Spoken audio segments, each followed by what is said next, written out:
पुंडलिकवरदारी विठ्ठल श्री ज्ञानदेव तुकाराम पंढरीनाथ भगवान की जय। माऊली ज्ञानेश्वर महाराज की जय। जगद्गुरु तुकाराम महाराज की जय। सद्गुरुनाथ भगवान की जय। हरि ओम तत्सत।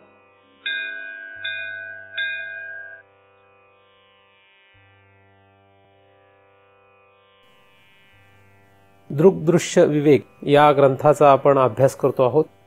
या ग्रंथाचा हेतू दृक् आणि दृश्य यामध्ये विवेक करणे आणि त्या विवेकातून प्राप्त होणारं वेदांत मार्गाचं जे फल आहे ते आपण प्राप्त करून घेणे, असा हा हेतू ठेवून आपण या ग्रंथाचा अभ्यास करतो आहोत। वेदांत मार्ग हा सर्वात शेवटचा मार्ग मानला जातो। वेदामध्ये हा मार्ग अंतिम असल्यामुळे त्याला वेद अंत असं म्हटलं जातं। वेदांत हा तसं पाहिलं तर पचनी पडणं फार अवघड आहे। वेदांत काही सामान्य माणसांचा विषय नाही। जसं MBBS करायचं असेल तर काही साधारण मुलाचा तो विषय नाही। MBBS करायचं म्हणजे त्याला काहीतरी विशिष्ट अधिकार असावा लागतो। त्याचप्रमाणे परमार्थामध्ये सुद्धा परमार्थ करणं हेच मुळात साधारण माणसाचं काम नाही। जगणं सगळ्यांचंच काम आहे।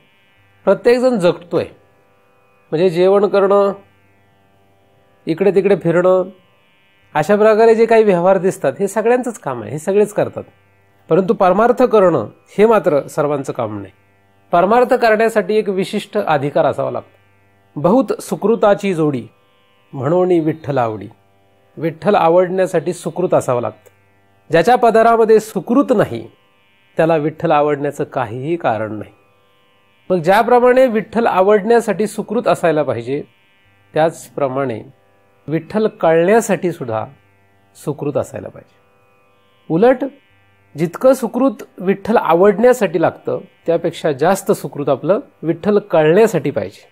म्हणजे हा मार्ग सुद्धा एक विशिष्ट अधिकार असलेल्याच लोकांसाठी आहे हे लक्षात ठेवायला पाहिजे।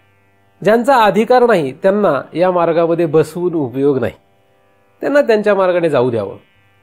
परंतु याचा अर्थ आपण त्यांच्या मार्गाने जावं असं होत नाही। प्रत्येकाला या सृष्टीमध्ये आपल्याप्रमाणे जगण्याचा अधिकार आहे।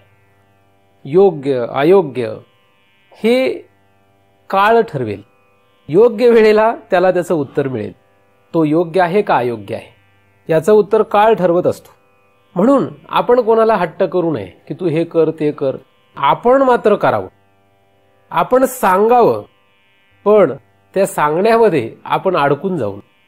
म्हणजे जसं मी तुम्हाला इथे काहीतरी सांगतोय याचा अर्थ मी तुमच्यामध्ये अडकून जाणं असं नाही। तुम्हाला सांगणं हे फक्त माझं काम आहे, तुमच्यात अडकणं हे माझं काम नाही।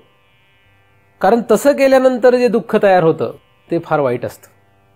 ही जर व्यावहारिक भूमिका आपण लक्षात घेतली तर आपल्याला सहजच हे लक्षात येईल की आपण आपल्या स्वतःवर लक्ष देतो आहे आणि आपल्या स्वतःची प्रगती या मार्गामध्ये कशी करणार याचा आपण विचार करतो आहोत। जिथपर्यंत आपण स्वतःकडे लक्ष देणार नाही तिथपर्यंत व्यवहारातही आपली प्रगती होत नाही आणि परमार्थातही होऊ शकत नाही। परमार्थ म्हणजे काय? परमार्थ म्हणजे सुखप्राप्ती याला म्हणायचं परमार्थ। परमार्थाची खरी व्याख्या जी आहे ती सुखप्राप्तीची आहे। सर्व सुखाची गोडी, सर्व सुखाची गोडी, सर्व सुखाचा गोडवा, सर्व सुखाची गोडी असणं म्हणजे परमार्थ। सर्व सुखाची गोडी जर नसेल तर त्याला परमार्थ म्हणता येत नाही। ज्यांना सुख पाहिजे त्यांना परमार्थ करण्याचा अधिकार आहे। आता सुख पाहिजे म्हणून दुसऱ्याच कसल्या तरी पदार्थांच्या पाठीमागे लागून सुख मिळवण्याचा प्रयत्न करतो हा त्याचा मार्ग आहे। त्याने ठरवलेलं आहे की अमेरिकेला जर गेलो तर सुख मिळेल म्हणून तो अमेरिकेला जातो। एखादा ठरवतो की चंद्रावर गेलं म्हणजे सुख मिळेल म्हणून तो चंद्रावर जातो। अशा प्रकारे प्रत्येकाने आपापलं सुख कशातून मिळवायचं हे ठरवलेलं आहे। आपण त्यांना अडथळा करण्यात काही अर्थ नाही। तुम्हाला काय वाटतंय सुख कशात आहे ते तुम्ही करा। रिबॉन्ड झाल्यानंतर जसं कॅरममध्ये स्ट्रायकर मारला की तो एका ठराविक ठिकाणी जाऊन धडकतो आणि पुन्हा माघारी येतो आणि या त्याच्या मागे पुढे अशा रिबॉन्डमध्ये तो कोणाकोणाला त्या 4 घरांमध्ये टाकेल हे सांगता येत नाही। आणि बल्ल्या होऊ शकतो. बल्ल्या म्हणजे ड्यू, म्हणजे नको तीच गोटी आतमध्ये जाते तिकडे, नको ती सोंगटी त्या पॉकेटमध्ये जाऊन बसू शकते. असंच आपलं आयुष्य आहे. त्या कॅरममध्ये असलेल्या या सोंगट्यांप्रमाणे आपलं जगणं आहे. कधी ड्यू होईल, कधी बल्ल्या होईल हे सांगता येत नाही, आणि होत आलेलं आहे बरेच वेळा, आहे की नाही. अनेक वेळा बल्ल्या झाल्यानंतर मग माणसं म्हणतात नको आता हा खेळच बंद, आणि मग आपण म्हणतो हा परमार्थात आला. बल्ल्या झाल्यानंतर परमार्थात आलेल्यांचा उपयोग नाही इकडे. बल्ल्या होण्याच्या आधीच परमार्थात पाहिजे. कळलं पाहिजे कुठे गेल्यानंतर रिबॉन्ड कसा होईल, स्ट्रायकर कसा मारतो ह्याला फार किंमत असते. कारण हा स्ट्रायकर या ठिकाणी जाऊन धडकला की त्याच्यानंतर तो कुठे मागे येईल, तिथून परत धडकून तो परत कुठे जाईल, आणि त्याच्यानंतर कुठली सोंगटी तो कुठल्या पॉकेटमध्ये टाकेल हे जसं कळावं लागतं, त्याचप्रमाणे संसारामध्ये सुख कशाने मिळेल, काय केलं म्हणजे सुख मिळेल हे कळावं लागतं. आणि सगळे लोक फक्त रिबॉन्ड होत राहतात, रिबॉन्ड रिबॉन्ड रिबॉन्ड रिबॉन्ड, आणि गोंधळ उडालाय. गॅरंटीच नाही कोणाला कशातून सुख मिळणार आहे. सुख कशातून मिळणार याची गॅरंटी नाही. पैशातून, मानामधून, जमीन जुमल्यामधून, वेगवेगळे पदार्थ खाल्ल्यामुळे, असं कशामुळे सुख मिळेल ह्याचा सगळा जगतामध्ये गोंधळ उडालेला आहे. तुमच्या इथेच असं नाही, त्रिलोकामध्ये हा गोंधळ आहे. हा गोंधळ कुठे आहे? त्रिलोकात हा गोंधळ उडालेला आहे. फक्त मृत्यूलोकाचा हा प्रश्न नाही, 3 लोकात हा गोंधळ आहे, आणि त्या गोंधळामध्ये आपण अडकलेलो आहोत. म्हणून आपल्याला अशा योग्य शास्त्र आणि सद्गुरूची गरज आहे की जेणेकरून आपल्याला या गोंधळातून हळूहळू हळूहळू काय होईना, क्रमाक्रमाने काय होईना बाहेर पडता येईल. हे शास्त्र, ज्या शास्त्राचा आपण अभ्यास करतो आहोत, हे शास्त्र अशाच एका श्रेष्ठ महात्म्याने म्हणजे आद्य शंकराचार्यांनी, जे आपल्याला सद्गुरुस्थानी आहेत, त्यांनी लिहिलेलं हे शास्त्र आहे. त्यांचं हे शास्त्र हे आपल्याला नक्कीच या गोंधळातून बाहेर काढणार आहे. ज्यांना कोणाला असं वाटतं की आपल्याला शाश्वत किंवा खरं जे सुख आहे, सर्व सुखाचे जे आगर आहे, ते आपल्याला प्राप्त व्हावं, ते लक्षात यावं, ते प्राप्त होण्यासाठी गरजेची असलेली साधनं आपल्याला लक्षात यावी, त्यांनी या शास्त्राचा अभ्यास करायला काहीही हरकत नाही. आणि म्हणूनच आपण हा उपक्रम सुरू केलेला आहे. ज्यांना कोणाला असं वाटतं की आपण सुख प्राप्त करावं, त्यांनी या ग्रंथाचा अभ्यास करावा. सखोल, जितका खोल खोल खोल खोल अभ्यास आपण या ग्रंथाचा करत जाऊ, तितकंच आपल्याला भगवंताचं सुखस्वरूप जे आहे ते लक्षात येईल. जितका उथळ अभ्यास करू तितका आपल्याला त्यातलं सुख लक्षात येणार नाही. 5व्या श्लोकाचा आपण अभ्यास करतो आहोत. 5वा श्लोक हा चितीचं स्वरूप लक्षण सांगणार आहे. चिती म्हणजेच भगवंत. चितीलाच या ठिकाणी आपण भगवंत असा शब्द वापरतो आहोत, हा जाणीवपूर्वक वापरतो आहोत. चिती म्हणजे जिचा उदय होत नाही, जिचा अस्त होत नाही, जिचा क्षय होत नाही आणि जिची वृद्धी होत नाही, तिला चिती असं म्हणतात. चिती ही स्वयंप्रकाशित आहे. जगामध्ये असा एकही पदार्थ नाही की जो तिला प्रकाशन करतो, म्हणून कुठल्याही पदार्थाने ती प्रकाशित होत नाही. म्हणजे स्वयंप्रकाश असणं हा तिचा गुण आहेच. स्वयंप्रकाश, स्वतःच ती प्रकाशित आहे, हा तिचा स्वतःचा स्वरूप गुण आहेच. पण दुसरा महत्वाचा गुण तिने जो आपल्याला दाखवलेला आहे तो म्हणजे कुठल्याही साधनाने, कुठल्याही पदार्थाने ती प्रकाशित होत नाही. आणि हेच अत्यंत महत्वाचं या ठिकाणी जाणण्यासारखं आहे. वृद्धी होत नाही, क्षय होत नाही, अस्त होत नाही, उदय होत नाही, हे जरी आपण बारकाईने अभ्यासलेलं असलं, त्याच्याही पुढे चिती ही स्वयंप्रकाशित आहे, म्हणजे तिचा स्वतःचाच प्रकाश आहे, हे जरी आपल्याला कळलेलं असलं, त्याचाही आपण बारकाईने अभ्यास केलेला असला, तरी सुद्धा एखाद्याला असं वाटू शकतं की अशा या स्वयंप्रकाशित असलेल्या चितीला कोणीतरी प्रकाशन करत असेल. आणि प्रकाशन करणं म्हणजे काय? प्रकाशन करणं म्हणजे दाखवून देणं, कळून देणं, याला म्हणतात प्रकाशन करणं. बाणेर कुठे आहे असं जर कोणी विचारलं तर त्याने सांगितलं की हा बघ इथून असं असं जा आणि इथे गेल्यावर हे बाणेर आहे. आता तिथे त्याला फक्त रस्ता दाखवला काय आणि तिथे नेऊन सोडलं काय?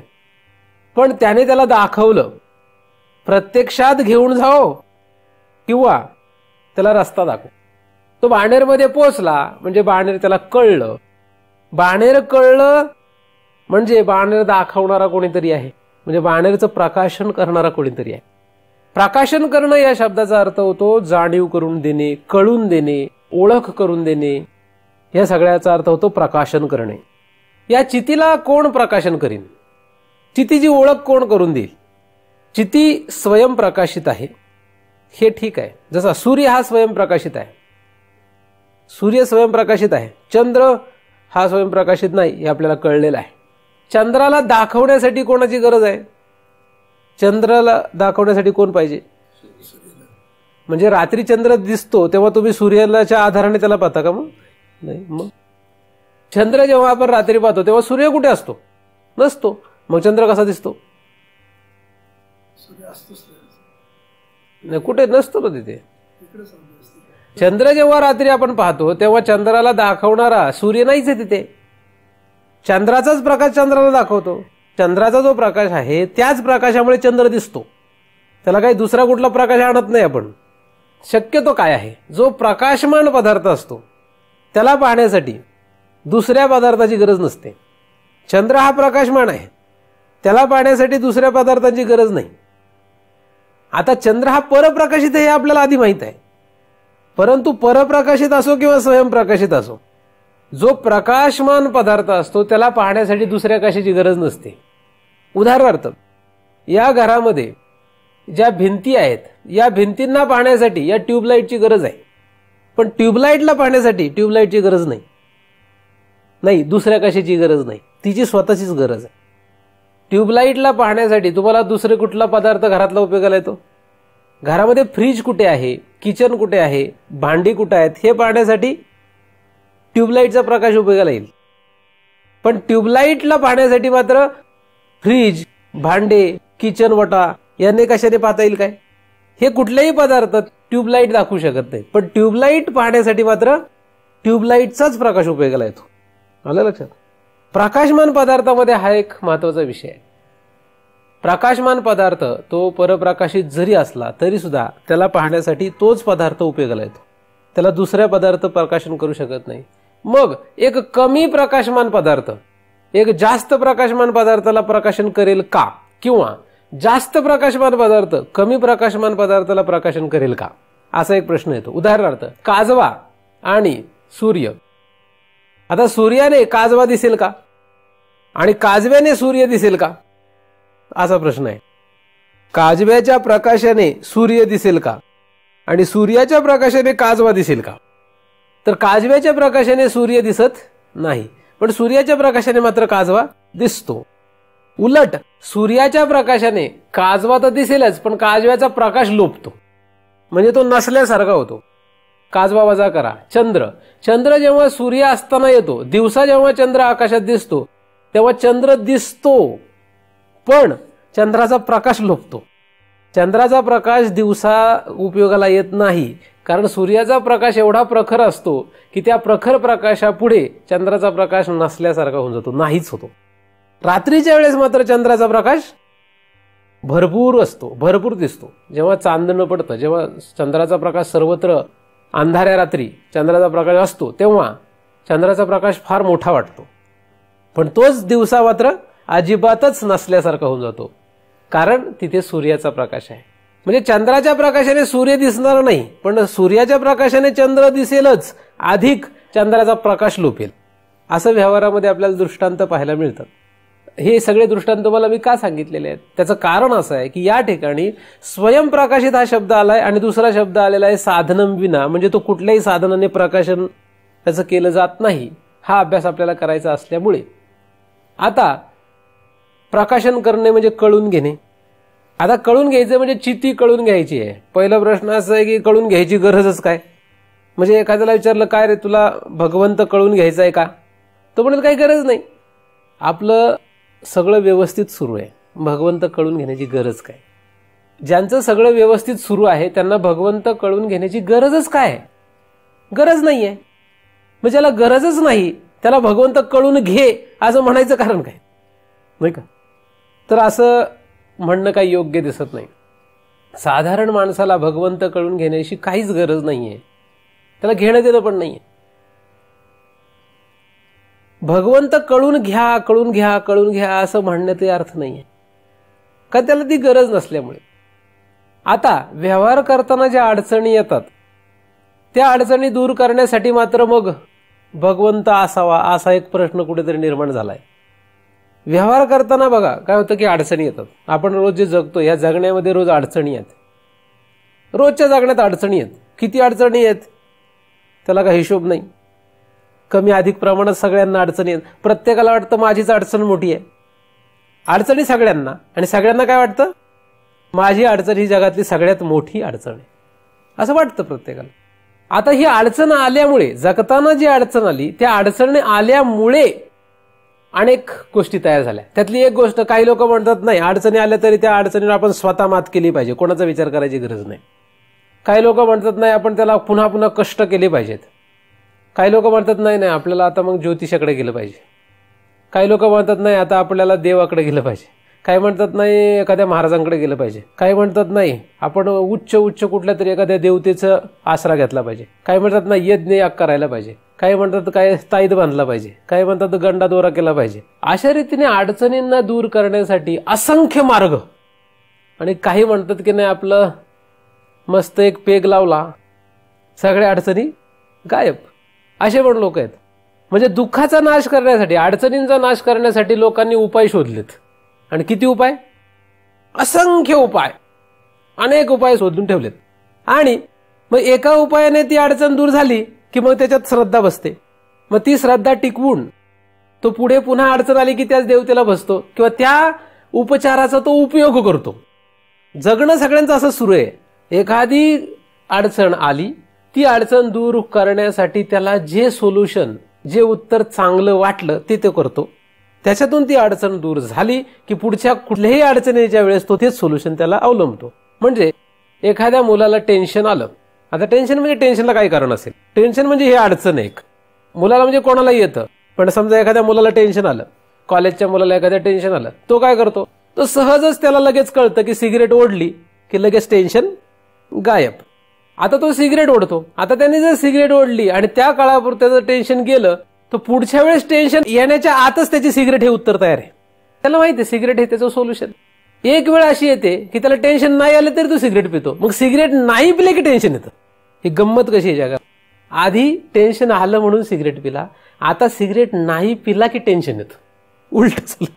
ही जी गोष्ट मी सांगतोय ही सगळ्याला लागू आहे.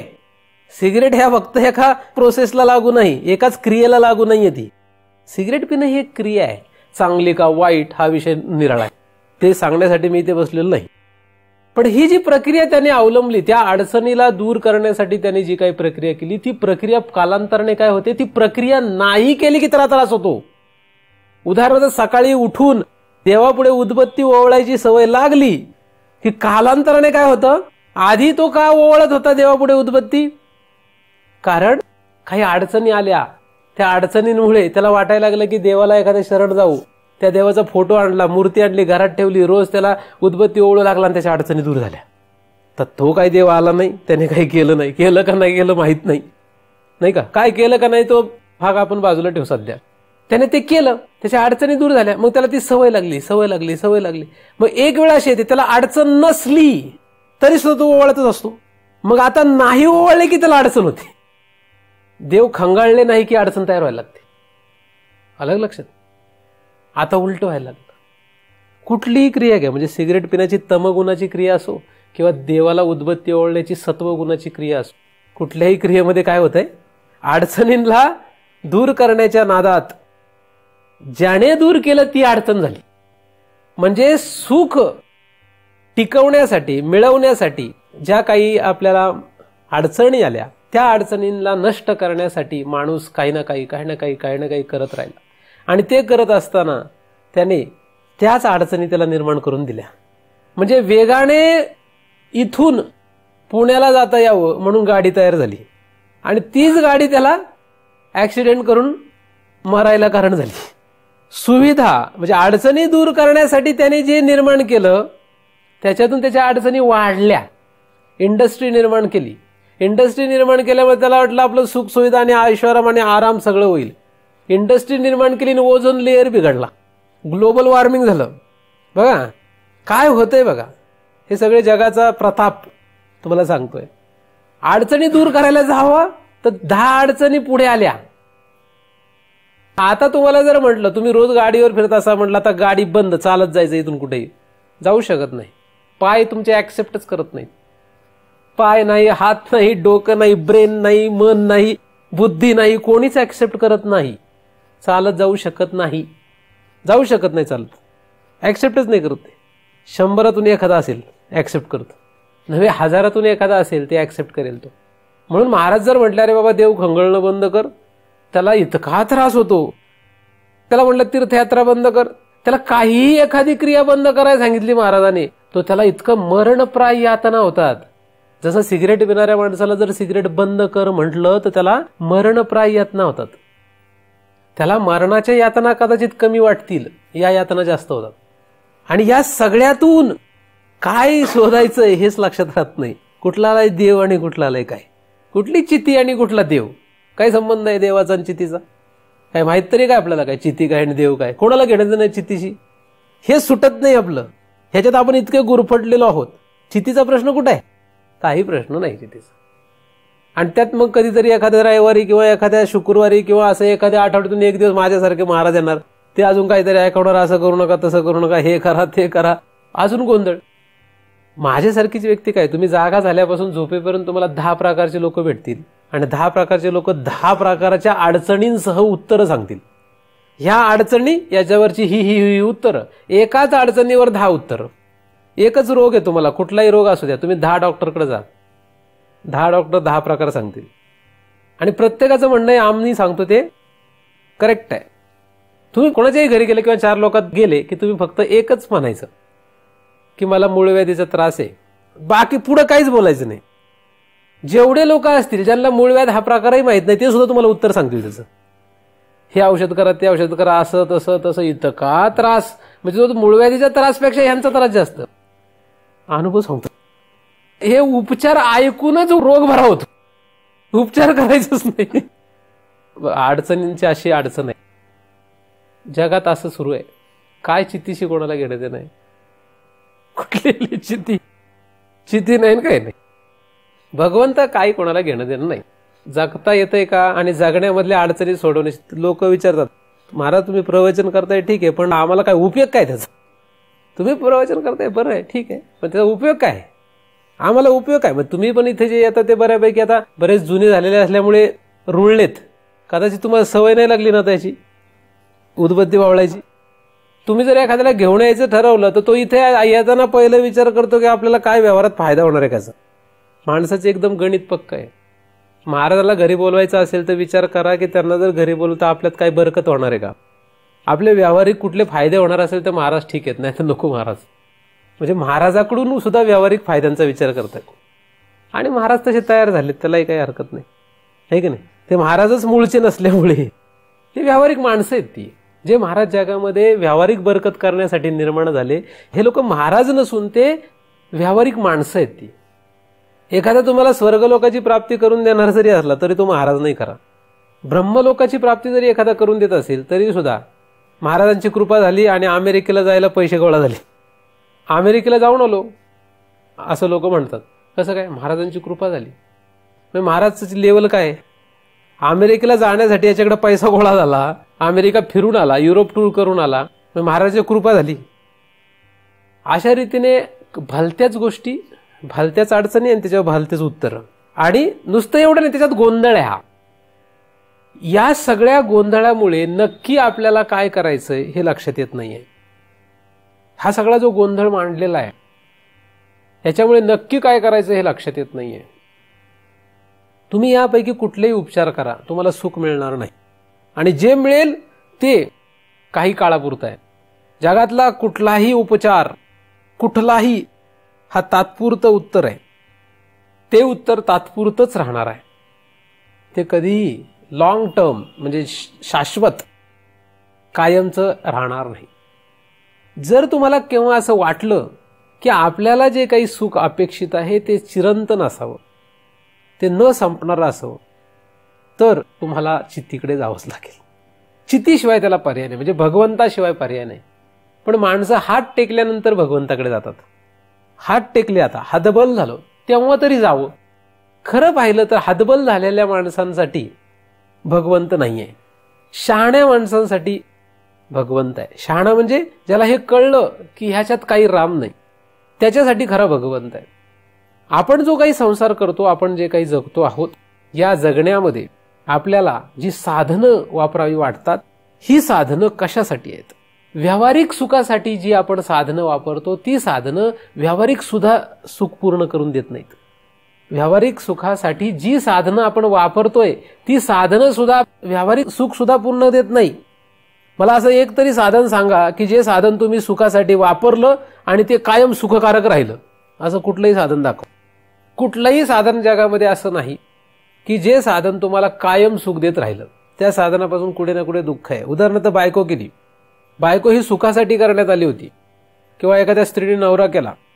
आता तो नवरा सुखासाठी होता, पण कायम तो सुखच देत राहिला असं कधीच होत नाही. कायम ती बायको सुखच देत राहिली असं कधीच होणार नाही. दुःख वाटत नाही हे त्याची सहनशीलता आहे. नवऱ्याचं दुःख वाटत नाही हे काही ग्रेट नाही, काही गोष्ट ही मोठी गोष्ट नाहीये. ती ते मानत नाहीये, सहनशीलता आहे तिची. ती मुळात तो दुःखकारकच आहे. ही रात्रंदिवस राबते. मी अशी पाहिलेत घरं, तुम्हालाही माहित आहेत की ती स्त्री रात्रंदिवस राबते. हा काही करत नाही, सगळं सोसते, पण तरी सुद्धा तिला तो सुखकारक वाटतो. सुखकारक नाहीये, तिची सहनशीलता आहे ती. जसं या स्त्रीचं आणि त्या पुरुषाचं आहे, तसं जगातल्या प्रत्येक पदार्थांचं असंच आहे. जे घर आपण सुखासाठी बांधलं ते घर काही सुखकारक नाहीये. सुख जे देतंय त्याच्यापेक्षा दुप्पट ते आपल्याला दुःख देत असतं. कारण घर बनवलं की त्याला रंग, पडदे, अजून काय काय काय काय लागतं सगळ्यांना माहिती. आणि ते कमवण्यासाठी पुन्हा जे काही लूपमध्ये जातो आपण, त्या एका चक्रात घुसतो. तो काही न संपणारा फेरा आहे. कारण घर घेतलं की त्याला रंग लावावाच लागतो, आणि रंग हा काही चिरंतन टिकत नाही. 4 वर्षांनी, 5 वर्षांनी, 10 वर्षांनी बदलावाच लागतो. मग तो रंग 10 वर्षांनी पुन्हा निर्माण करण्यासाठी कमवावंच लागतं, कमवण्यासाठी कष्ट करावेच लागतात. असं करत करत करत करत करत ही उदाहरणं सांगतोय. अशी असंख्य उदाहरणं आहेत, असंख्य गोष्टी आहेत ज्यांच्या पाठीमागे लागून आपलं मरण जागेवर येतं. मरणाच्या जागेवर आपण पोचतो आणि मग मागे वळून बघितलं तर आपल्याला लक्षात येतं की एवढं जे सगळं केलं ह्याला काही लॉजिक नव्हतं, ह्याला काही तथ्य नव्हतं याच्यामध्ये. कारण या सगळ्या करण्यांमध्ये, या सगळ्या प्रक्रियांचा अवलंब करण्यामध्ये, या सगळ्या कृती करण्यामध्ये, या सगळ्या साधनांचा वापर करण्यामध्ये मुळात काय हेतू होता हेच बऱ्याच लोकांना लक्षात येत नाही. बऱ्याच लोकांना हे लक्षात येत नाही की हे करतोय, हे का करतोय नक्की. आणि त्याचं उत्तर एकदम सोपं आहे. समाधान मिळावं, सुख मिळावं म्हणून आपण प्रत्येक गोष्ट करतो. कुठलीही गोष्ट, जगातला कुठलाही जीव, माणूसच नाही, जगातला कुठलाही जीव कुठलीही गोष्ट सुख मिळण्यासाठी करत असतो, समाधान मिळवण्यासाठी करत असतो. आणि या फरफटमध्ये, ही जी फरफट सुरू आहे याच्यामध्ये तेच फक्त बाजूला आहे, बाकी सगळं मिळतंय. भरपूर पैसा आहे पण सुख नाही, भरपूर वस्तू आहेत पण समाधान नाहीये, भरपूर माणसं गोळा केलेत पण समाधान नाहीये, भरपूर आहे, साधनं भरपूर आहेत, साधनांची कमतरता आहे का? काय नाही, घरात 2 पोती धान्य पडलंय पण खाताच येत नाहीये, खाताच येत नाही. असं असेल तर त्या धान्याच्या 2 पोत्यांना करायचंय काय? साधनं खूप असण्याला किंमत नसून ते साधनांमुळे मला सुख मिळतंय का याला किंमत आहे. मग काही लोकांनी असं केलं की मग बस तुम्ही फक्त सुख म्हणजे एन्जॉय करा, उपभोग घ्या, असं काहींचं तंत्र आहे. मग ते एकदमच वृद्ध जातात. ते पण नाही, मग आता काय करायचं, सगळं एन्जॉय करायचं. मग ते एन्जॉय करण्याच्या नादात कुठे गेले त्यांचा त्यांना तपास लागत नाही. काय झालं मग, काही लोक पैसा खूप आला आणि पैसा खूप आल्यानंतर त्यांना असं वाटलं, त्यांनी कधीतरी महाराजांचं ऐकलं असेल की ते काय पैशाला किंमत नसून त्या भोगण्याला किंमत आहे, म्हणून त्या पैशाचं त्यांनी विल्हेवाट लावली. शेवटी भीक मागायची वेळ आली. त्याला त्याचं तंत्र कळलं नाही म्हणून शेवटी भिकेला लागला. म्हणजे कुठल्याही साधनांचा उपयोग कसा करावा, का करावा, याचं गणितच त्याला जुळत नाही. व्यवहारामध्ये ही अशी अडचण आहे. व्यवहार आणि प्रत्येक जण ह्या अडचणीत सापडलेला आहे. या सगळ्याला कारण काय? ह्याचं कारण कोणालाच सापडलेलं नाही आणि ज्यांना माहिती त्यांचं कोणी ऐकणार नाही. ह्याचं कारण काय? तुम्हाला काय वाटतं की हे सगळं जे काही तंत्र बिघडलंय जगाचं, जगाचे जे तंत्र बिघडले, कारण तुम्ही इथे जरी माझं किती ऐकत असला तर घरी गेल्यानंतर विचार हाच करणार आहे, पैसा जास्तीत जास्त कसा कमवावा, हाच विचार करणार आहे. महाराजांचं बोलणं फक्त ऐकण्यापुरतं असतं, खरं नाही ते, असं तुम्ही म्हणाल.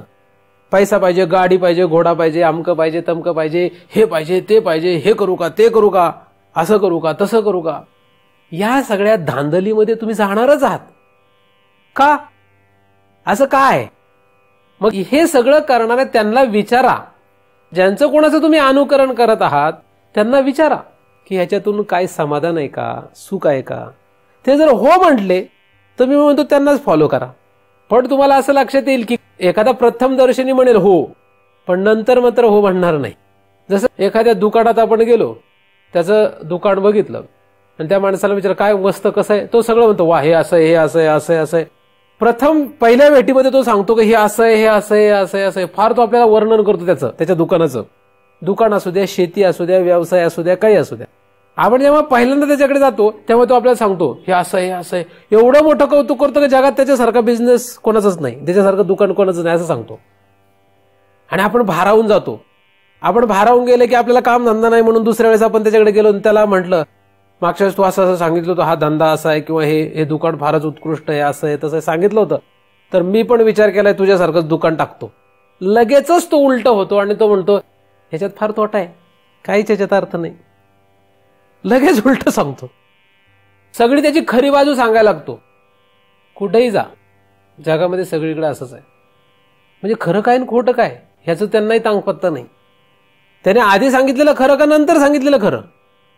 शेतकऱ्यांकडे गेलं तुम्ही, फक्त एखाद्या शेतकऱ्याच्या घरी जा आणि काही म्हणू नका, फक्त सदिच्छा भेट आहे. जायचं, तो आपल्याला सांगेल बघ हरभरा लावला, एवढा आला, तेवढा आला, अमकं झालं, तमकं झालं, फार आपल्याला बढायला सांगतो. असं वाटतं की वाह शेतकरी जगात हाच आणि ह्याचंच उत्पन्न नंबर 1. मग त्याला जर सांगितलं मी पण शेती घ्यायचा विचार केलाय, तर म्हणतं काय नाही रे, शेतीत काय नसते, फार हाल शेतीमध्ये. मग आधी म्हणलं ते गेलं सगळं. काय नसतं शेतीमध्ये, काय राम नसतं. जगामध्ये कोणाकडे जा तुम्हाला अशी दोन्ही उत्तर सांगणार. समाधान कशात आहे हे कळत नाही. एकमेकाच्या अनुकरणामध्ये लोक धन्यता मानतायत. अनुकरण करण्यामध्ये धन्यता आहे. अनुकरण करतायत. काहींना वाटतं महाराज झाल्यावर फार मजा येते, फार सुख वाटतं, म्हणून महाराज होण्यामध्ये पण धन्यता मानतात. कोण कशात धन्यता मानेल हे सांगता येत नाही. कोण कशात सुख मानेल माहित नाही. काहींना वाटतं जंगलात जाऊन बसले की सुख मिळेल, काहींना वाटतं जनात राहिले की सुख मिळेल, काहींना वाटतं आश्रमात गेले की सुख मिळेल, काहींना वाटतं घरात राहिले की सुख मिळेल. कोणाला कशात सुख वाटेल हे सांगता येत नाही. अशा प्रकारे जगातल्या असंख्य साधनांचा अवलंब लोक करतायत. कशासाठी? कारण सुख, समाधान. आणि सुखी मात्र सुखी नाहीत.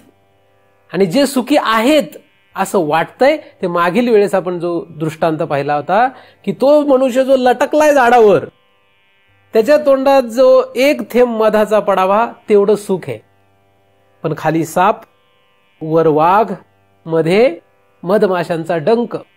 अशी आपली स्थिती आहे. तुम्ही जागा झाल्यापासून झोपेपर्यंत विचार करा.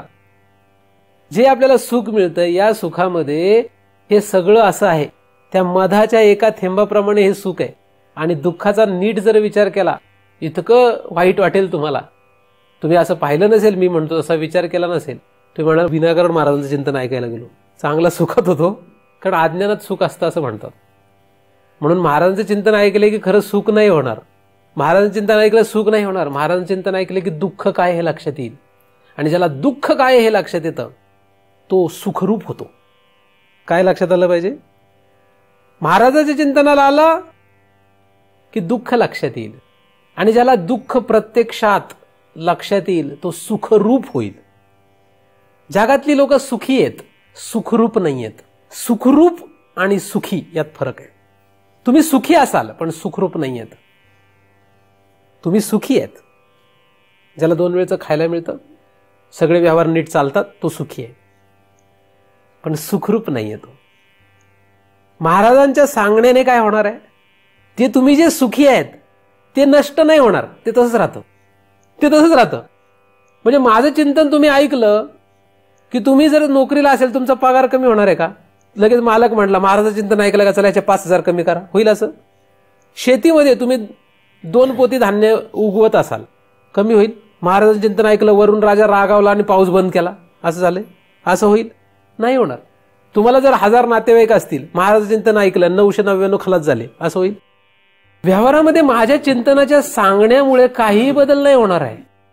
म्हणजे तुमच्या सुखामध्ये काहीच बदल होणार नाहीये. त्यामुळे काही लोक जे असं ग्रह करून घेतात की महाराजांचं ऐकलं ना आपण दुःखी झालो. तुम्ही दुःखी झालेले नाही, तुम्ही दुःखी होताच आहातच. ते दुःख तुम्हाला मी फक्त कळून देतोय. आणि हे का कळून देतोय? तुम्हाला दुःखी करण्यासाठी नाही, तुम्हाला सुखरूप होता यावं यासाठी मी हे सांगतोय. सुखरूपता प्राप्त व्हावी, हे आपल्याला गाठता यावं, सर्व सुखाचे आगर इथपर्यंत जाता यावं यासाठी मी फक्त हे सांगतोय. कारण जर तुम्हाला हे सांगण्यात आलं नाही तर तुम्ही फक्त सुखी राहाल. सुखी म्हणजे कसे सुखी? तुम्हाला माहिती आहे सुखी कसं आहे? मधाचा थेंब पडणे इतके सुखी, असले सुखी फक्त राहाल. त्याच्या पलीकडे काही सुख नाही. तुमच्याकडे एक शरीर आहे. हे काय? हे शरीर थोडासा एक विचार सांगतो तुम्हाला, तुम्ही विचार करून बघा. हा तुमच्याकडे एक शरीर आहे. हे आता हे जे शरीर आहे त्याला तुम्ही जागा झाल्यापासून सकाळपासून रात्री झोपेपर्यंत ह्याची काय काय व्यवस्था करता सांगा मला. दुसऱ्यांची जाऊ द्या, ह्याची स्वतःकडेच असलेल्या शरीराची तुम्ही जागा झाले की तिथून पुढे झोपेपर्यंत याची काय काय व्यवस्था करता सांगा मला. मी तुम्हाला मदत करतो सांगण्यामध्ये. सकाळी ह्याला उठवायचं. हा उठतो का सांगा? इथे बसलेलं कोणाला तरी हा उठतो का? त्याला उठवावं लागतं. अलार्म लावून असू द्या किंवा उद्याच्या कामाच्या टेन्शनने असू द्या, ह्याला उठवावं लागतं. हा उठत नाही.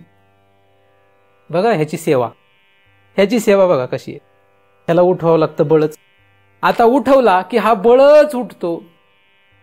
ह्याला उठवल्यानंतर या जगात यायला 5-1 मिनिट लागतात. काहींना 10-10 मिनिट लागतात. काहींना 10 मिनिट झाले तरी ते ह्या जगात येतच नाही. पण ह्या जगात आले की मग ह्याचं दात घासायला लागतात. ह्याचे दात घासायचे. ह्याचे दात आपण घासतो. तुम्ही म्हणाल आपलंच आहे. आपलं नाही येते. आपलं आहे असं वाटतंय असू द्या. कारण जो पदार्थ आपण जास्त आपल्या जवळ ठेवतो तो आपला वाटत असतो, तो आपला नसतो. एखादा पदार्थ जास्त काळ आपल्या जवळ राहिला की तो आपलाच वाटायला लागतो. तुम्हाला एकदम सोपं गणित सांगतो. तुमच्याकडे एखादा पदार्थ नाहीये, उदाहरणार्थ तुमच्याकडे एखादी 4 व्हीलर मोठी गाडी नाहीये, तुम्ही काही दिवसासाठी दुसऱ्याची आणा, 1 महिना वापरा, 1 महिन्यानंतर तुम्हाला ती आपलीच वाटायला लागते. द्यावीच नाही वाटत. देताना त्रास होतो देताना. म्हणजे माझा अनुभव सांगतोय मी. एखाद्याची जर आपण एखादी वस्तू आणली, आपल्याला माहित असतं ती आपली नाहीये, आपण ती वापरतो, त्याची धन्यता आहे त्याने दिली आपल्याला. पण जेव्हा परत देण्याची वेळ येते आपल्याला माहिती आपली नाहीये पण द्यावी नाही वाटत, ती आपलीच आहे वाटते.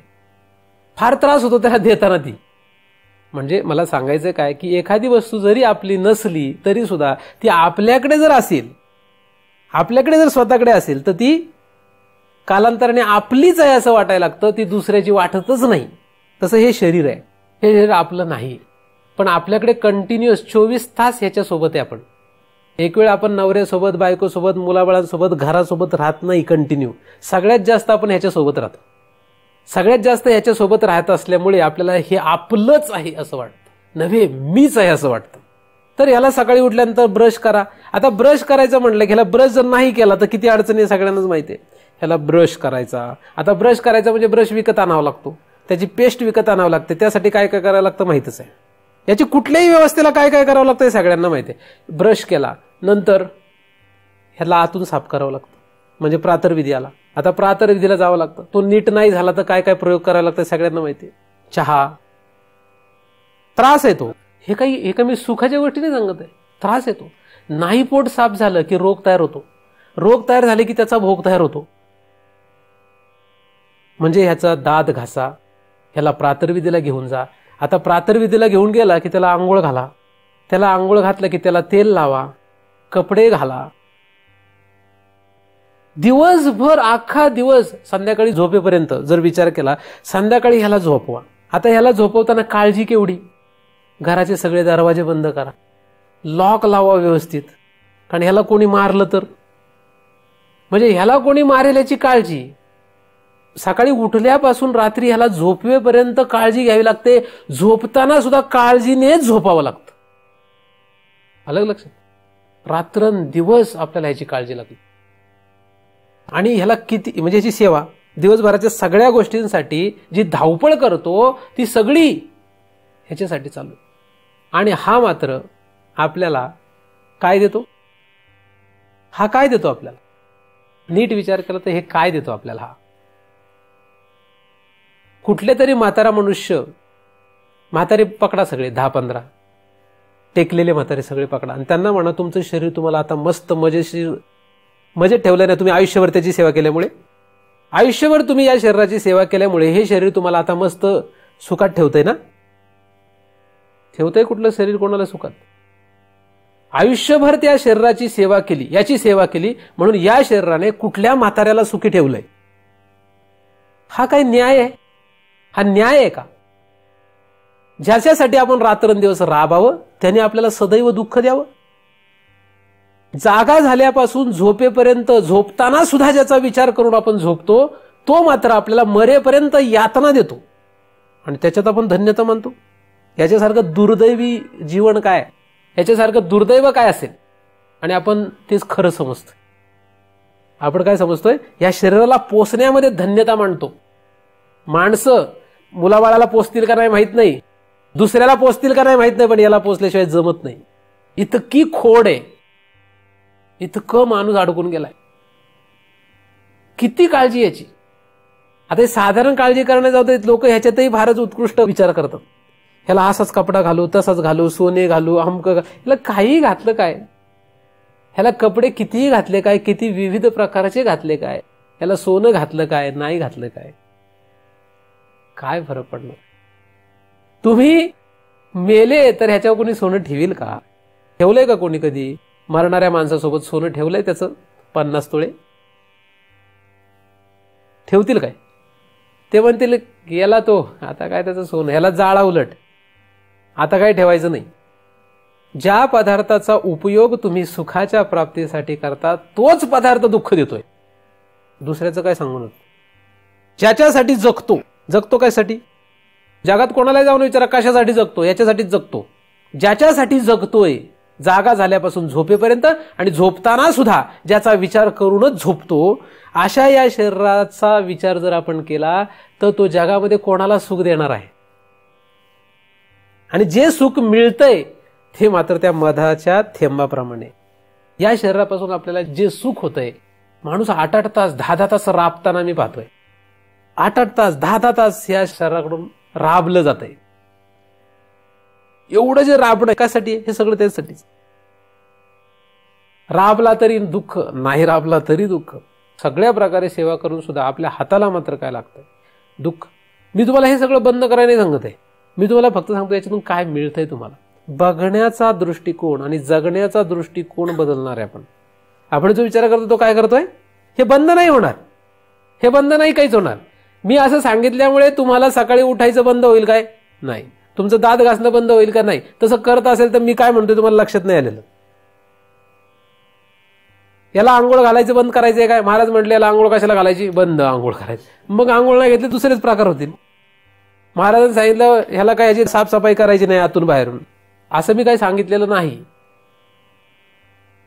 त्याच्यात आपण कसे अडकलो हे मी फक्त दाखवतो. अलग लक्षात. साधन जे आहे, साधन आपल्या सुखाचं काय? शरीर. शरीर हे सर्व सुखाचं साधन आहे असं आपल्याला वाटतं आणि त्यासाठी आपण जगतोय. आणि त्यासाठी या शरीराच्या सुखासाठी, म्हणजे शरीराला सुख मिळावं म्हणून बाह्य असंख्य पदार्थ गोळा करत बसलोय. असंख्य पदार्थ गोळा करतायत माणसं, असंख्य. बंगला, घर, त्याच्यामध्ये विविध प्रकारचे आसन बसायला, विविध प्रकारचे खाद्यपदार्थ, नको नको ते विविध प्रकार. मी वेगवेगळ्या लोकांच्या घरी जातो तेव्हा त्यांच्या घराचं फर्निचर आणि हे सगळं पाहून मला फारच आश्चर्य वाटतं. ह्याला लक्षात येत नाही या माणसाला. यांना लक्षात आहे ना की सुख एक नक्की समाधान कशामध्ये आहे, लक्षात आहे ना त्यांना. 50 लाखाचं फर्निचर काय केलं काय आणि 1 लाखाचं केलं काय, नाही केलं काय, त्याच्यात सुख नाहीये. म्हणजे एखादा मनुष्य गादीवर बसला काय आणि खडकावर बसला काय. सुख आणि दुःख हे खडकावर बसण्यावर आणि गादीवर सिंहासनावर बसण्यावर नाहीये. सिंहासन आणि खडक याच्यात समाधान किंवा सुख नसतं. त्याच्यात सुख नाहीये किंवा त्याच्यात समाधान नाहीये. पण काही लोकांना सिंहासनात सुख वाटायला लागलं म्हणून सिंहासनासाठी धावपळ करत राहिले आणि त्याच्यात युद्ध झाले. वादविवाद, गोंधळ हा जो जगामध्ये माजलेला आहे ते चुकीच्या समजीने माजलेला आहे. बऱ्याचशा अडचणी तुम्ही जर ह्या गोष्टी लक्षात घेतल्या तर आपोआपच दूर होऊन जातील, प्रश्नच राहणार नाही. पण मला काही ह्या अडचणी दूर करण्यासाठी इथे बसवलेलं नाही. मी काही तुम्हाला हे सांगण्यासाठी खरं बसलेलोच नाही आहे. मला तुम्हाला वेगळा विषय सांगायचा आहे असं मी तुम्हाला अनेक दिवसापासून म्हणतोय. पण हे नक्की लक्षात घ्या की जे साधन आपण वापरतोय हे साधन आपल्याला सुख देतंय का, आणि जे सुख देतंय त्याला आपण सुख मानतो. ते जे सुख आहे त्याचा नीट विचार केला तर ते काही थेंबापुरतंच आहे, थेंबासारखं आहे. मधाचा पडलेला थेंब, काही थेंब एवढंच ते सुख आहे. या शरीराचा जर तुम्ही अख्ख्या आयुष्याचा नीट विचार करून बघितला तर तुम्हाला या शरीराला खायला घालायला सुद्धा कंटाळा येईल, इतकं वैराग्य येईल. याला खायला घालायचा सुद्धा कंटाळा येईल, एवढं वैराग्य उपयोगाचं नाही. जे साधू अनेक असतात याला खायला पण घालत नाहीत, काय याला खायला घालायचं. पण एवढं वैराग्य मी सांगत नाही तुम्हाला, मी फक्त माहिती देतोय. एवढं नाही, पण अति करू नका. ह्याच्यासाठी अति झटणं जे आहे ते बंद करा. पहिल्यांदा याच्यासाठी अति झटणं बंद करा. म्हणजे आळशी व्हा असं नाही सांगितलं. महाराजांनी सांगितलं आंघोळ करायचीच नाही, हा झाला आळशीपणा. आळशी होण्याने प्रमाद वाढतो, तमगुण वाढत असतो. कारण आळस आणि प्रमाद हे संबंधित आहेत, तमगुणाशी संबंधित आहे. तुम्हाला मी आळशी व्हायला नाही सांगत आहे, तुमचा तम वाढवण्यासाठी हा विषय सांगत नाहीये. अति जे करताय ते बंद करायला पाहिजे. तर ही सगळी जी साधनं आहेत त्या साधनांमध्ये सर्वोत्कृष्ट साधन आहे शरीर. जगामधल्या सर्वोत्कृष्ट अनेक ज्या साधनांमधून आपण सुख प्राप्त करू पाहतो ती सगळी जी साधनं, या सगळ्या साधनांमध्ये सर्वोत्कृष्ट साधन शरीर. आणि या शरीराची अशी अवस्था जगामध्ये. मला सांगा, तुम्ही साधन कुठलंही सांगा, गाडी श्रेष्ठ आहे का तुमचं शरीर श्रेष्ठ आहे? म्हणजे गाडीचं डॅमेज झालं तर चालेल का शरीराचा डॅमेज झाला तर चालेल? सांगा, काय डॅमेज झालं तर चालतंय का नको? शरीर डॅमेज झालं तर गाडीला अजिबात हात नाही लागला पाहिजे असं चालेल? घर पडलं तरी चालेल का तुम्हीच पडले पाहिजेत? घर जमीनदोस्त व्हावं का तुम्हीच जमीनदोस्त व्हावं? काय व्हायला पाहिजे? म्हणजे तुम्ही म्हणजे शरीर काय व्हावं? अख्खं जग बुडलं तरी चालेल, आपण हे राहिलं पाहिजे असं वाटतं. जगातला कुठलाही पदार्थ, जी काही साधनं आपण सुखाच्यासाठी प्राप्त केलेली आहेत किंवा करतोय, ही सगळी गेली तरी चालतात, पण आपण हे राहिलं पाहिजे असं आपल्याला वाटतं. म्हणजे सर्वोत्कृष्ट सुखाचं साधन आपल्या दृष्टीने काय? सर्वांच्याच दृष्टीने शरीर हे सर्वात सुखाचं साधन आहे. सुखप्राप्तीचा विषय सुरू आहे आपला, चिती साधनांचा विषय सुरू आहे. जी साधनं आपण सुखाच्या प्राप्तीसाठी वापरतो या साधनांमध्ये सर्वोत्कृष्ट साधन शरीर आहे. का दुसरं कुठलं शरीरापेक्षा तुम्ही वेगळं दुसरं कुठलं बाहेर साधन असेल तर सांगून द्या. म्हणजे मला तर काही अजून सापडलेलं नाही या शरीरापेक्षा उत्कृष्ट साधन. कुठल्याही स्त्रीने सांगावं की नाही, माझं शरीर जे आहे हे शरीर सर्वोत्कृष्ट माझ्यासाठी नाही, माझा नवरा माझ्यासाठी सर्वोत्कृष्ट आहे असं म्हणावं? म्हणू शकेल कोणी स्त्री? बरं, कुठला पुरुष म्हणेल काय, नाही माझं शरीराचे मला काय घेणं नाही, माझ्या बायको मला सर्वात उत्कृष्ट साधन आहे असं चालेल? काय नाही, ती मेली तर हा दुसरं लग्न करीन. त्याला त्या बायकोशी घेणं देणं नाहीये, त्याला स्वतःशी घेणं देणं आहे, या शरीराशी घेणं देणं आहे. या शरीराच्या सुखासाठी तो बायको ही असली काय नाही असली काय काही फरक पडत नाही. ही मेली तर तो काही मरेपर्यंत ह्याच्या सुखाचा विचार करणार नाही का? बरं, त्याने करायचं जरी ठरवलं तिचाच विचार, तर तिच्या पाठीमागे जाईल कुठं? हा ती कुठे गेली ह्याला माहितच नाही. ती मेली तर हा कुठं जाईल तिच्या पाठीमागे? त्याला सापडणार नाही ती कुठे गेली. कोणाच्या बापाच्याने आजपर्यंत कोणाला सापडला नाही माणूस गेला कुठे मेल्यानंतर. आजपर्यंत सृष्टीच्या उगमापासून आतापर्यंत माणूस मेल्यानंतर कुठे गेला हे कोणाच्या बापाच्याने कळलेलं नाही का? कळलंय? उदाहरणार्थ एखादी एक्सेप्शनल केस सोडून द्या, सत्यवान सावित्रीची, त्याला काही वेगळी कारणं आहेत म्हणून. पण असं कोण म्हणून जाऊ दे, मेला तर काही फरक नाही पडत, ती मेली तर काय दुसरी करता येते, त्याने काय फरक पडतोय? माणसं असा विचार करतो. म्हणजे मला याच्यातून सांगायचं आहे की यांना किंमत नाही, या पदार्थांना किंमत नाहीये. किंमत कशाला आहे? आपल्याकडे असलेल्या शरीराला सर्वात उत्कृष्ट सुखाची प्राप्तीसाठीची किंमत आहे हे शरीर. आणि हे शरीर मात्र असं आहे, आपण जसा विचार केला. उत्कृष्ट साधन शरीर, आणि शरीराची तर अशी दशा. दशा म्हणजे जे उत्कृष्ट साधन मानतो त्याच्या सेवेतच किती दुःख आहे त्याच्याकडे बघितल्यावर लक्षात येईल, जे तुम्ही लक्षात घेत नाहीये. याच्या सेवेमध्ये किती दुःख आहे याच्याकडे बघितल्याशिवाय लक्षात येणार नाही. पाहतच नाही ना, तसं पाहत नाही, तसा विचार करत नाही, म्हणून काही वाटत नाही. पण आता तुम्ही विचार करू नका, काय हरकत नाही. आता तुम्ही नाही विचार केला तरी चालेल. म्हातारपणामध्ये हा नक्की तुम्हाला दाखवून देईल त्याची खरी काय लायकी आहे. हा खरी लायकी कधी दाखवतो? म्हातारपणात दाखवतो. याची खरी लायकी काय आहे, याचं खरं व्याधी व्याळ जेव्हा जागृत होईल. जे झोपलेले आता तिथपर्यंत काय नाही, म्हातारपणामध्ये हा दाखवतो की तू आयुष्यभर जी माझी सेवा केली तर आता त्याचा परिणाम घे. मग का तो म्हणेल का? म्हणजे न्यायाप्रमाणे काय व्हायला पाहिजे, ज्याची आपण मदत केली त्याने आपल्याला दुःख देऊ नये, असं मला कळतं. ज्याला तुम्ही मदत केली त्याने तुम्हाला उलटवार करायला नको, हा साधा नियम आहे. असं व्हायला पाहिजे जर तुम्ही खरंच जर न्यायाच्या गोष्टी करत असाल तर. पण असं जगात कोणाचं झालंय की त्याने फार शरीराची सेवा केली, फार स्वच्छ धुवून ठेवला, नवीन कपडे घातले, सोनं चांदी घातले, फार त्याची व्यवस्था केली, म्हणून त्या शरीराने त्याला फार काहीच त्रास नाही दिला, फक्त मजेत ठेवला. असं झालं कधी नाही. मग काय उपयोग याचा? याचा उपयोग काय? जागा झाल्यापासून झोपेपर्यंत याचाच विचार करत राहिलो, आता तरी काहीतरी जर तुम्हाला त्रास देऊ नकोस असं ह्याला म्हणा, तो ऐकेल? तो ऐकतो का? ऐकेल का? हे नाही ऐकता. म्हणजे काय चुकलंय आपलं? चुकलंय काय आपलं? आपण चुकलोय का खरं? ह्याची सेवा करण्यामध्ये आपण कधी चाल ढकल केली आहे का? ह्याची सेवा करण्यामध्ये कधी चाल ढकल तुम्ही केली? तुम्हाला जे जे कळलं ते प्रमाणे तुम्ही त्याची व्यवस्था केली. तुम्हाला कळलं की याला हे खायला घालायला पाहिजे, तुम्ही घातलं. तुम्हाला कळलं की हे खायला घातल्यामुळे अडचण येते, तुम्ही बदललं खाणं, दुसरं खाणं केलं, तरी त्याने बंद काही केलं नाही त्रास.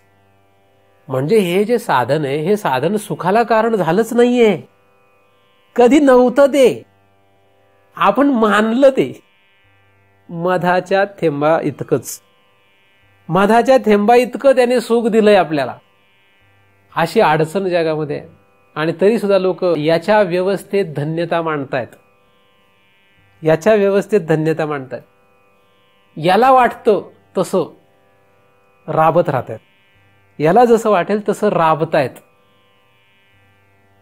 आणि 99.99% लोक अशी आहेत. याच्यात माझ्यासारख्या एक माणसाचा काही उपयोग नाही, माझ्यासारख्या एक माणसाच्या ह्या विचारांचा काही उपयोग नाही, हेही मला माहित आहे. कारण जेव्हा तुम्ही माझ्या समोरून दूर जाणार आहात तेव्हा तुम्हाला हेच शरीर सांगणार आहे, त्याचं ऐकू नकोस, माझी व्यवस्था कर. काय सांगेल? काय सांगेल ते? मी नाही सांगणार का? मी तर सांगितलं माझं, तुम्ही ऐकलं, हे 1 तास ऐकलं. पण ह्या 1 तासानंतर प्रत्येक क्षणाला तुम्ही ज्याच्या सोबत आहात ते तुम्हाला सांगेन, त्याचं ऐकू नकोस. आणि तुम्हाला ते करवून घेईल तुमच्याकडून. काय करेन? करून घेईल तुमच्याकडून. मग कोण श्रेष्ठ आहे?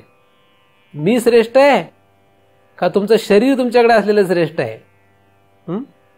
कोण श्रेष्ठ आहे? मग काय उपयोग? काय उपयोग? काही. आणि अशा परिस्थितीत सुद्धा आपल्याला हा विवेक पुढे न्यायचा आहे. अशा परिस्थितीत हा विवेक चितीपर्यंत जायचं आहे आपल्याला. जे तुम्ही शरीरामध्ये आहात, शरीर म्हणजे चिती नाही, ही शरीर म्हणजे चिती नाहीये. पण ज्या शरीरामध्ये आपण गुरफटलोय त्या शरीरातून बाहेर पडून, त्याच्यातला विवेकाने त्याच्यातून बाहेर पडून आपल्याला चितीपर्यंत पोहोचायचंय. साधन चुकलं हे लक्षात यावं माणसाला, साधन चुकलेलं लक्षात यावं. मग मनुष्य साधन बदलण्याचा विचार करू शकतो. पण साधन चुकलंय हेच जर लक्षात येत नसेल तर बदलण्याचा प्रश्न कुठे आला? आधीच मुळात मी तुम्हाला सांगितलं की हे जगातले बाकीची जी साधनं आहेत ही साधनं खरी नाहीत. हे साधन आपण लक्षात घ्या. शरीर हे जे साधन आपण सुखाचं मानतो हेच मुळात चुकीचं आहे. हे बंद करा. शरीर हे सुखाचं साधन नाही. शरीर हे सुखाचं साधन नाही असं म्हटलं, हे पक्क ठामपणे लक्षात घेतलं तर तुम्हाला असं लक्षात येईल की ह्याच्यासाठी लागणाऱ्या सगळ्या वस्तूंमध्ये तुम्हाला काही रस वाटणार नाही. असलं तरी चालेल, नसलं तरी चालेल. म्हणजे घर, बंगला असो किंवा झोपडी असो काही वाटायचं नाही. गाडी असो किंवा नसो काही वाटायचं नाही. पलंग असो किंवा नसो काही वाटायचं नाही. का? कारण तुम्हाला कळलं. काय कळलं? शरीर हे साधन नाहीये. हे खरं सुखाचं साधन नाहीये. तुम्ही काय यांच्या पाठीमागे लागलेत? याच्या बाहेर पडलेल्या पदार्थांमध्ये फार रस का वाटतोय? कारण हे सुखाचं साधन आहे असं वाटतंय म्हणून. आणि हा तुम्हाला सांगत असतो सारखं की मला हे पाहिजे, ते पाहिजे, असं पाहिजे, तसं पाहिजे म्हणून. म्हणजे आपल्याला जे फिरवलंय ते कोणी फिरवलंय? जागा झाल्यापासून झोपेपर्यंत आपल्याला कोण फिरवतंय? हा फिरवतोय. जेवढं काही साधनं आपण गोळा करतोय बाहेरची, ही बाहेरची साधनं गोळा करण्याच्या पाठीमागे हात याचा आहे. त्यांचा काय दोष आहे? बंगल्याचा किंवा झोपडीचा काय दोष आहे? काही दोष नाही. मलमली कपड्यांचा आणि फाटक्या कपड्यांचा काय दोष आहे? त्यांचा काही दोष नाही. कपडे मलमली असले काय किंवा फाटके असले काय, याला काय वाटतात घालावे हे महत्वाचं आहे. नाही तर दोन्ही कपड्यामध्ये काहीच नाही, नाही का? दोन्ही कपड्यामध्ये काहीच नाही याला वाटतात. तर अशा रीतीने याची सेवा करून त्यांनी आपल्याला सुख द्यायला पाहिजे होतं, पण देत नाही. स्त्रियांना तर जास्त याच्यापासून दुःख आहे, मी तुम्हाला सांगण्याची गरज नाही. पण तरी सुद्धा स्त्रियांना ह्याच्यात फार रस आहे. पुरुषांना तरी याच्यापासून फार कमी दुःख आहे स्त्रियांच्या मानाने. स्त्रियांना याच्यापासून सदैव दुःख आहे, दिवसेनं गणिक दुःख आहे. तरी त्यांना ह्याच्यातच रस वाटतोय. करावं काय? लक्षात घ्या, शरीर हे सुखाचं साधन नाही. हे फक्त मी सांगतो एवढं जरी लक्षात घेतलं तर तुमचे पुढचे दरवाजे उघडे होतील. चितीचा दरवाजा उघडा करून घ्यायचा असेल, चितीकडे जाण्याचा प्रवास, त्यासाठी लागणारा दरवाजा तुम्हाला जर उघडायचा असेल तर फक्त पहिल्यांदा हे लक्षात घ्या की शरीर हे सुखाचं साधन नाही. म्हणजे शरीर या साधनाने चितीला प्रकाशन करता येणार नाही, प्राप्त करता येणार नाही. जरी या शरीराच्या साधनाने तुम्ही बाहेरचं सुख मिळू शकत असला तरी सुद्धा खरं पाहिलं तर शरीराच्या साहाय्याने बाहेरचं सुख मिळतच नाही. उलट हे शरीर दुःखालाच कारण होतं. मग जे दुःखाला कारण होतंय सदैव, त्याचा उपयोग काय? कितीही शहाणा माणूस असला, कितीही शहाणा, आणि ह्याला कितीही व्यवस्थित त्याने खायला घातलं, कितीही व्यवस्थित खायला घालू द्या, काय त्याने उत्कृष्टपणे खायला घालू द्याला, तरी त्याला रोग लागणारच आहे. मग तो आयुर्वेदाचा आचार्य असो, आयुर्वेदाचे आचार्य सुद्धा रोगाने मेले. कशाने मेले? हिस्ट्री बघा, हिस्ट्री. आयुर्वेदाचे आचार्य कशाने मेले आणि ते उपचार कशावर सांगतात? शरीराच्या रोगावर. म्हणून याच्या नादी लागू नका. याच्या नादी लागलं की वाटोळ आहे. याच्या नादी लागल्यानंतर वाटोळ आहे, मग यांच्या नादी लागल्याने काही चांगलं होईल? काही मुत्तिक न्याय म्हणतात त्याला. म्हणजे सापाच्या बिळात हात घातला तर धोका आहे असं एखाद्याला सांगितलं, तो म्हणतो वाघाच्या गुहेत जाऊ का? मग म्हणजे लहान बिळ आहेत त्याच्यात हात घातल्याचा जर त्रास होतो, मग वाघाच्या गुहेत तर मला जाता येईल का? हात नाही, मी अख्खाच जातो ना. मग त्याला सांगावं लागतं, बाबा रे इथे तरी फक्त साप हातालाच चावेल, तिथं वाघ अख्खाच खाईन तुला, नाही का? म्हणून हे काही शहाणपण नाही. शहाणपण नाहीये जगण्यामध्ये.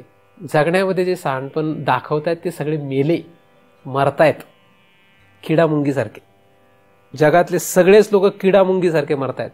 तुम्ही त्या किडामुंगींच्या मरण्यामध्ये तुमचं मरण आणू नका. मरणार आहात हे नक्की. मरण्याच्या आत मी काय सांगतो हे लक्षात घ्या.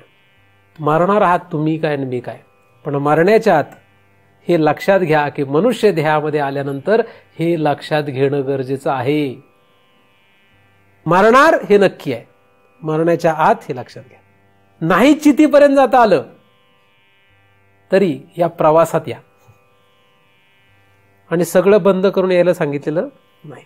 नाहीतर मी आधीच सांगितलं, महाराजांनी सांगितलं शरीराचा त्रास आहे म्हणून आंघोळ बंद केली. महाराजाला त्याच्याकडे येतं पण यायचं नाही वासामुळं. मी असं काही सांगितलेलं नाही. मी असं काहीही सांगितलेलं नाही. मी काय सांगतो याचा नीट विचार करा. शरीर सर्वोत्कृष्ट साधन सुखासाठी आहे असं जगातल्या प्रत्येकाला वाटतं. हे सर्वोत्कृष्ट साधन सुखासाठी नाहीच हे मी तुम्हाला सांगतोय. हे लक्षात जरी घेतलं, एवढा विचार जरी लक्षात घेतला तरी बाकीच्या सगळ्या गोष्टी आपोआप होतील तुमच्या. मी सांगतो हा विचार जरी दृढ केला, फक्त काहीच करू नका, बाकीचं करायचं काही नाही तुम्हाला. फक्त हा विचार फक्त मनात ठेवा. आतमध्ये हा विचार जर ठेवाल तर तुम्हाला नक्की लक्षात येईल की नक्की पुढे काय करावं. पुढचे दरवाजे आपोआप उघडे होतात. खेळ असतो एक. त्या खेळामध्ये कसं आहे की पहिली जर की सापडली, म्हणजे पहिली चावी सापडली तर पुढचा दरवाजा आपोआप सापडत, म्हणजे पुढचा गाभारा आपोआप ओपन होत असतो. अलग लक्षात. त्यामुळे हे जर तंत्र लक्षात घेतलं, हे तंत्र तुम्ही लक्षात घ्या. म्हणजे आता ह्याची तादात्म्य कसं काढावं, म्हणजे ह्याचा जो भाव आहे, हा जो भाव आहे हा डेंजरस आहे ना. कोणाचा हुकलाय हा जो विषय हा भयानक आहे. मग हा शरीराचा तो तादात्म्य अध्यास आहे. तादात्म्य म्हणजे ह्याच्याशी जितका आपण चिकटलोय, कुठलाही मनुष्य, कुठलाही पुरुष बायकोशी एवढा चिकटलेला नाही. कुठलीही स्त्री नवऱ्याशी, मुलाबाळांशी एवढी चिकटलेली नाही जेवढी स्वतःच्या शरीराशी चिकटलेली आहे. प्रत्येक जण जगातला जे म्हणतात, मुलांना म्हणतात आईबाप तुमच्याशिवाय आमचं कोण आहे, हे नुसतं बोलण्याच्या गोष्टी, ह्या खोटारड्या गोष्टी, त्या खऱ्या नाहीत. नवरा बायकोला म्हणतो तुझ्याशिवाय कोण आहे मला. बायको नवऱ्याला म्हणते तुमच्याशिवाय माझं कसं होईल, काही होत नाही. तिला काही घेणं देणं नाही, त्यालाही काही घेणं देणं नाही. कोणाला कोणाशी खरं घेणं, खरं जे आहे ते असं आहे. आईबाप मेले म्हणून मुलं मेली का सगळी. पोटं टांगला, काही वर्ष रडले, संपला विषय. हे सत्य आहे. जरी त्यावेळेस रडताना खूप दुःख दिसत असलं तरी हे खोटारडं दुःख आहे. मला तर ह्या लोकांचं इतकं हसू येतं, जे कोणीतरी मेल्यानंतर रडतात ना, इतके लाबाड आहे ते, जीव आहेत ना ते, फार भयंकर लाबाड आहेत. कारण 1 महिन्याने जाऊन बघा मस्त हाणत असतात. दुःख होतं ना यांना खरंच, का नाही मेले त्यांच्यासोबत. मग इतका खोटारडेपणा करतायत आणि आपणही त्यांच्यात सामील आहे. असं काहीच नाहीये. ज्याला त्याला फक्त स्वतःच्या शरीराशी घेणं देणं आहे. जगातलं जे जगणं आहे त्याच्यामध्ये प्रत्येकजण फक्त स्वतःच्या शरीराशी घेणं देणं ठेवतोय. हे सत्य आहे. स्वतःची फक्त व्यवस्था लावण्यामध्ये प्रत्येकाला रस आहे. काही दुसऱ्याशी घेणं देणं नाहीये. म्हणजे मी हे 99.99% लोकांची गोष्ट सांगतोय. त्याच्या उरलेल्या वर्गात जर तुम्ही असेल तर चांगलं आहे. पण हे शरीर सर्व सुखाचं साधन आपल्याला वाटत असलं तरी तसं नाहीये, हे लक्षात घ्या. हे जर लक्षात आलं तर तुम्हाला चितीकडे जाता येईल. साधारण सुखासाठी जर शरीराचा उपयोग नाही तर चितीच्या सुखासाठी कसं होईल. साधारण सुखासाठी सुद्धा शरीर उपयोगाला येणार. हे शरीर ज्याचा 3 mm पापुद्रा काढला तर घाणीशिवाय काही नाही. रवरव दुर्गंधी अमंगळतीचा बांधा, चर्म घातले वरी कुर्म कीटकांचा सांधा. रवरव दुर्गंधी असं हे घाणेरडं असलेलं, अत्यंत भयानक असलेलं हे शरीर जर व्यावहारिक सुखासाठी सुद्धा उपयोगाला येत नाहीये. अख्खी आयुष्यभर कमावलेली कमाई एका ऑपरेशनमध्ये खलास करावी लागते, अशी परिस्थिती जगात आज. आयुष्यभर राबलो आणि ऑपरेशनला 5 लाख रुपये, 2 लाख रुपये, 3 लाख रुपये घेऊन अख्खी कमाई खलास झाली आहे लोकांची. अशी मी घरं पाहिलेत. काही लोक मारताना 4 ऑपरेशन करून मेलेत आणि अख्खं घर फुंकलंय त्यांनी. असे लोक पाहिलेत. भिकेला लागलेत लोक एका शरीरामुळे. इतकी दयनीय अवस्था आहे. काही लोक शाळे झाले म्हणते जाऊ दे आज ना उद्या मारायचंच आहे, नका खर्च करू 1 रुपया सुद्धा त्याच्यावर. यानेच सगळं घर उभं केलंय आणि त्याला मात्र अशी अवस्था आहे. अशी पण अवस्था आहे. असं या शरीराचं इतकं दुर्धर आणि अत्यंत दयनीय स्थिती जगात आहे. आणि तरी सुद्धा माणसांना लक्षात येत नाहीये, तरी सुधारत नाहीये, तरी हे लक्षातच घेत नाहीये काय चाललंय. मग हाच जर गोंधळ लक्षात आहे ना तर चिती म्हणजे काय, हा कुठं प्रश्न आला. चितीचा प्रश्न कुठे आलाय. पण आपल्याला विषय मात्र चितीचा करायचा आहे. मला तुम्हाला हे सांगायचं आहे की बाबांनो, ह्या संसारामध्ये अडकलेल्या मूर्ख लोकांच्या नादी लागू नका. मूर्ख हे खळ आहेत सगळे. खळाची संगती कामास नाही. हे खळ आहेत, कारण यांना हेच कळे ना की हे शरीर सुखाचं आहे का दुःखाचं आहे. हे शरीर सुखाचं का दुःखाचं आहे हेच ज्यांना लक्षात आहे ना, ते लोक तुम्हाला सुख काय देतील, ते चिती तरी काय कळून देतील. मुळात शरीर हे सुखाचं साधन नाही, व्यावहारिक सुखाचं सुद्धा नाही. शरीर हे व्यावहारिक सुखाचं सुद्धा साधन नाहीये. या शरीरापेक्षा आतमध्ये उच्च शरीर आहे, ते मात्र सुखाचं साधन आहे. सुख हे शरीरावर अवलंबून नसून मनावर अवलंबून असतं. मन काय म्हणतंय याला किंमत असते. म्हणजे सूक्ष्म शरीर हे स्थूल शरीरापेक्षा सुखाचं श्रेष्ठ साधन आहे. पुढचा प्रवास सुखकर व्हावा म्हणून तुम्हाला एक माहिती म्हणून हा विषय सांगितलाय, कारण पुढे आपल्याला हा अभ्यास करायचा. तर शरीर जे आहे हे शरीर सुखाचं साधन अजिबात नाही, हे पक्क लक्षात ठेवा, म्हणजे आपल्याला पुढे जाता येईल. मग जर सुखाचं व्यावहारिक सुखाचं साधन नाही तर चितीच्या सुखाचं साधन म्हणजे चितीच्या प्राप्तीचं साधन तर अजिबातच नाही, हे पक्क लक्षात ठेवावं. म्हणून शरीराने परमार्थ करायचा नाही. काय निर्णय आपला चिंतनाचा हा सारांश आहे. निर्णय काय आहे? शरीर जर स्थूल सुखाला कारण होत नाही खरं तर हे चितीच्या सुखालाही कारण होणार नाही. म्हणून स्थूल शरीराने परमार्थ करायचा नाही. ठीक आहे, स्थूल शरीराने परमार्थ करायचा नाही हा निर्णय. आता कसा करायचा नाही तर बघा, तो विचार करत राहा.